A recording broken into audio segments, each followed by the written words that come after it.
see that we've identified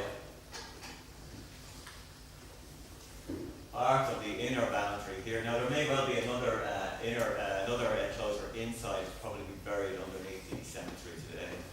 But we did identify part of what we're calling the inner boundary inside the cemetery.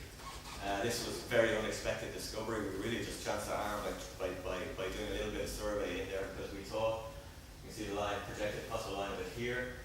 We thought that burial activity over the centuries would have destroyed any trace of it. Certainly would not allow us to map it, but sure enough we did identify part of it.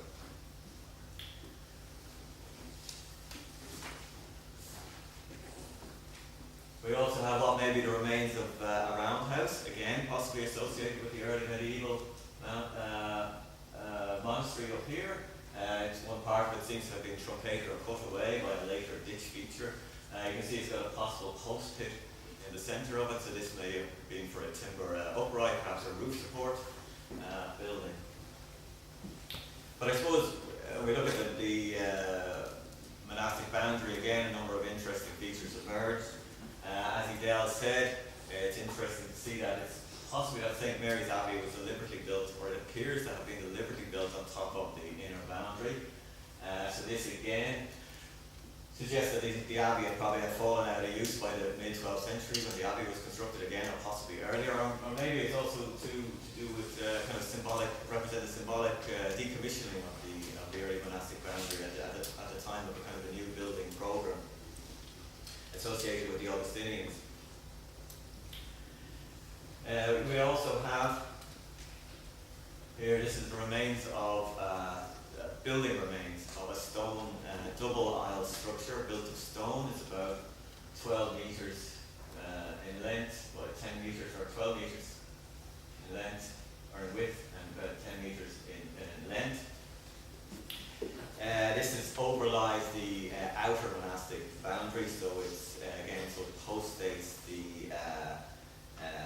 early monastic boundary. It's probably so actually it also you can see that it sits within its own enclosure, which is defined by a ditch. It's about 65 metres in diameter, possibly with a very tentative, but possibly with an entrance gap here on the west. It's open to one side, but this may be to do with more the fact that it's so derelict rather than actually representing part of the structure. Now, unfortunately, of course, we can't establish the date of this building without excavation, but it's clearly a high status, remains of a high status structure, and it's probably a medieval date. As regards what it may have been, we're toying with various ideas, so it may be the remains of a residence, perhaps for a bishop, or it's also been suggested it could be remains of a small hospital. We really need to do further work on this structure to be able to tell more about it. But so in order to kind of investigate this structure and what is suggested to be the remains of the medieval cloister, we undertook electrical resistance survey again. So again in this area highlighted yellow. So again we have the results here on the top left and the interpretation down there on the bottom right. So you can clearly see the double aisle structure, which is here. You also have this large area of kind of high resistance. This may be bedrock, but it could also be collapsed remains of a second structure, or it could be building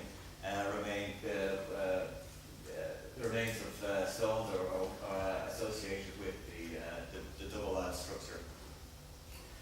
We also have, you can see this is what is suggested to be the medieval cloister attached to the Abbey. In plan here, it almost matches exactly the plan that was drawn up in the early 20th century. We also, this feature here labelled R8, maybe the remains of a path, quite a wide kind of stony feature. And these R6, R7, these may be field walls, perhaps associated with later agriculture. As regards interpretation of this as a cloister, it's still very early days to be definitive. We have to do further work, and we are hoping to come back to the site to do some ground penetrating radar surveys, so this may reveal more about this particular feature. So many of the remaining features that you can see on the image, possibly or will appear to relate to kind of field divisions, trackways. Trackway here. The remains of fields. And these all may be associated with post-medieval agriculture, again, in the centuries after the dissolution of the monastery. Of course, some of the features that we're looking at may well be earlier, and may date to the early or the medieval phases of activity.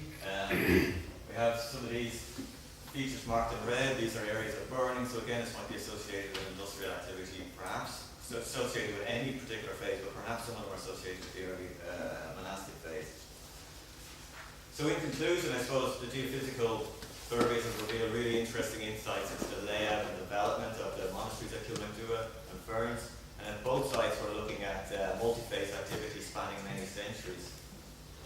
The early boundaries have been identified at both sites, and they can be seen to consist of two widely spaced ditches.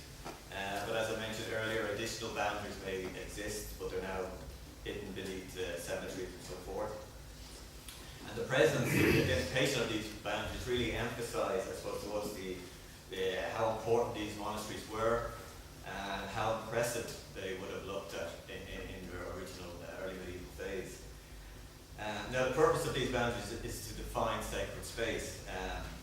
And there's no time to go into this now, but it's very interesting to note that this is not just a Christian idea.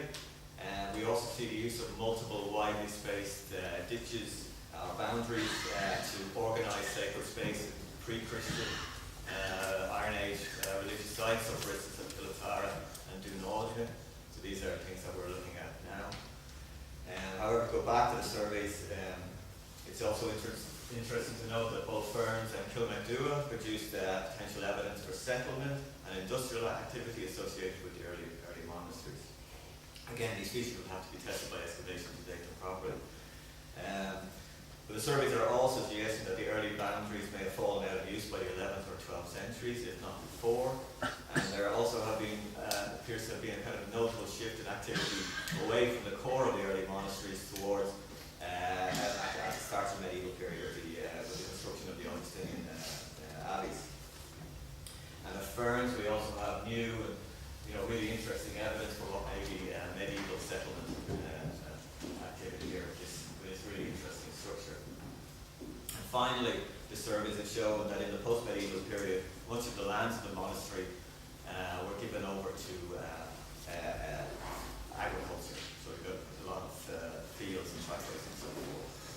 So overall, it's very interesting to see that the surveys have kind of revealed, broadly speaking, this is a similar pattern of development of activity at both of the monasteries. And one would hope that further survey at other sites may be able to replicate